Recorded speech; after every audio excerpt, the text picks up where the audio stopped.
traveling to San Francisco with my brother. It was right around the time that Trainual started. We were at a conference, and in between the events at the conference, we needed to get some work done. And so we walked down the street and we walked into a WeWork. Now, if you've ever been in a big city anywhere in the world over the last 15 years or so, you may have experienced something like this. You take an elevator up to this beautiful loft, you walk in, there's music playing, it's decorated in almost like a W hotel or, some cool boutique vibe. There's kegs of beer or coffee on tap. There are people standing around, maybe playing ping pong. There are big benches where people are working. And then there's dedicated spaces where people and their coworkers are getting together for meetings. So if you're picturing one of those co-working spaces, one of those WeWork spaces, then I bet you enjoyed watching the WeCrashed series. It was a dramatized series. Maybe you saw the documentary about the real thing, but I watched this WeCrashed series with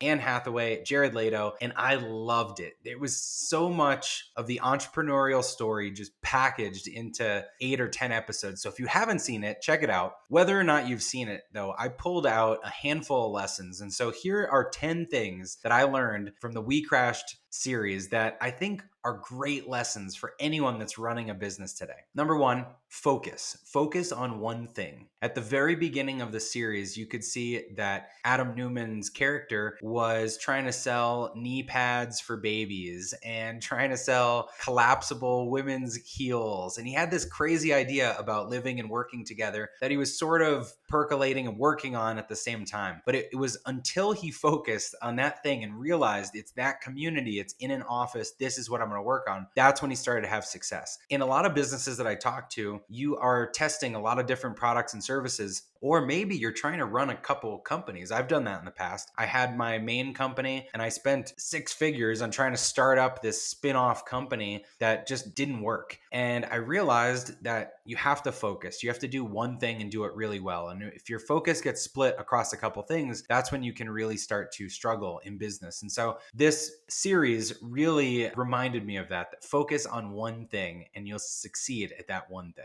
Number 2, a chip on your shoulder can actually be helpful. So in the character's case, in Adam's case, he was turned down by an investor that kind of made a mockery of what he was doing. A year later, 2 years later, he saw that investor in a restaurant and he shared his successes with him. And the investor looked at him and said, I pay my secretary more than you've made with this business. And he was kind of laughing at him. And that chip on the shoulder really helped carry through, I think, his ambition for the rest of the series. And so maybe something like that's how it happened to you. Maybe you've been told no. Maybe you've had family problem, health problem, and you want to overcome that. I know I have had that, and I've, with Trainual, been told no by a ton of investors or told it was a dumb idea. With health, I've shared before that I'm a type 1 diabetic, and I thought that as a kid might hold me back, but I always wanted to get past that. So a chip on your shoulder, whatever it is, can be a way to turbocharge your ambition. Number 3, you need the support of your family and friends to succeed. You need positive people in your corner, rooting for you, telling you that you can do it. And Adam had that in his wife. So his wife, who was played by Anne Hathaway, was an incredible supporter, believed in him more than he believed in himself. And there were several moments in the series where she had to look him in the eye and remind him that he had the conviction and that he was building something great. And so I'd ask you to think about who in your life is that for you? Who is reminding you that you're going to succeed instead of questioning you or tearing you down? Because I think successful entrepreneurs need that support.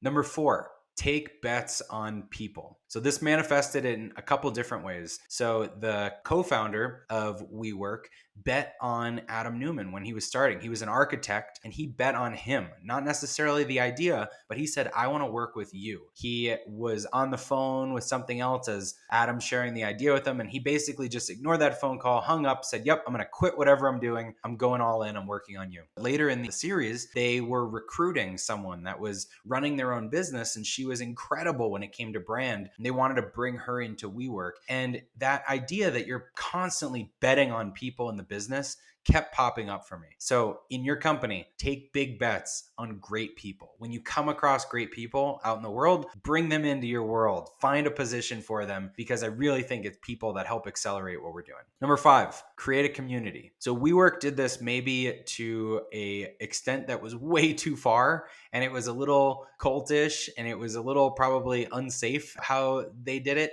But they did have these big events, and they brought people together, and people that were part of this community would wear the t-shirts. They understood the values. And so maybe borrow a little piece of that for your company. How do you create more than just a job, but a community feel in your company so that there is this culture, there is this shared sense of mission and values, and people want to be together because they believe they're building something bigger. And that community is a strong way to grow a business. Number 6, pay fairly. So toward the end of the series, as WeWork was running out of money, having to lay people off, people were complaining that they had not been paid fairly, that their compensation was all a part of their stock and equity and this story that this is going to be a huge company and that's how it's going to pay off. And today you're not paid fairly. And so I know a lot of us with VC funded companies or investment that are trying to create some big outcome for our people explain the value of stock or stock options. But that's not an excuse for not compensating people fairly today. So make sure people are paid fairly for the work that they're doing. Make sure that you're using market data, that you're understanding what other people doing the same work would be paid,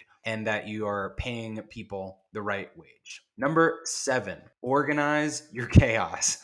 So this may sound a little self-serving, but really this is about catching up on your problems. As WeWork was growing and they were trying to open so many locations in all these different countries and continents, they were constantly hearing about problems of supply shortages and rent that they couldn't pay or construction timelines that were off. Those problems were piling up, and Adam Neumann as a leader was a little bit deaf to those problems and saying he didn't want to hear it. He wanted to just keep building, figure it out, solve the problem. And in one sense, that kind of pushes people to find solutions they may not otherwise find. In the other sense, it's a bit delusional. I remember in reading Steve Jobs' book, they talked about the reality distortion field. And Steve, to some extent, was said to do this as well, where he would just kind of ignore problems. And so I think it's a balance between tolerating chaos and understanding chaos as part of growth, but also trying to organize it at certain stages. Take a breath, understand your inventory of problems, make sure you're listening to your people and that you're putting some resources to solving those problems instead of just being delusional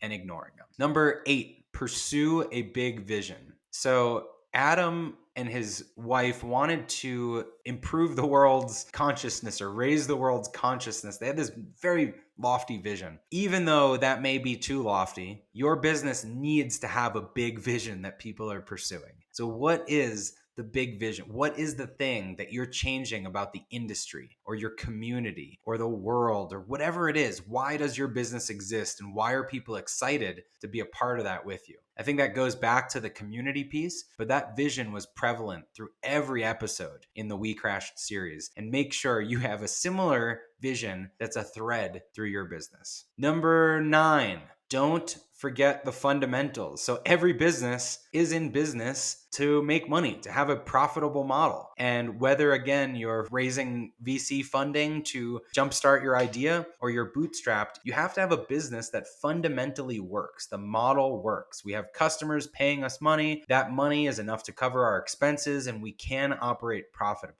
So in a lot of businesses that are growing really fast or raising money, you're taking on investment to make some capital expenditures or to get ahead of building things, R&D, things like that. But at some point, your business needs to make money. And I think that as WeWork grew to the scale that it did, they lost touch a little bit with the fundamentals. Even though they had outsiders telling them that the model was not going to work, they couldn't continue scaling like they were. They couldn't keep growing and keep burning more money. So don't forget the fundamentals in your business. And finally, number 10, don't ignore red flags. So if you've got employees standing up and telling you this is not working, if you've got consultants coming in and telling you things are not working, you can't just ignore the red flags. It goes a little bit back to that delusion I talked about earlier with the organizing chaos, but you gotta pay attention to red flags in the business, because if you want your people to trust you and believe in you, you have to listen to the feedback that they're giving you and correct your actions. So I took away so much from this, and I'm only highlighting 10 things here, but really for any entrepreneur, for anyone that's part of a startup, for anyone that's involved in a growing team, I think you'll watch this, you'll laugh, you'll cringe, and you'll take some practical things away for your business. So if you haven't checked it out,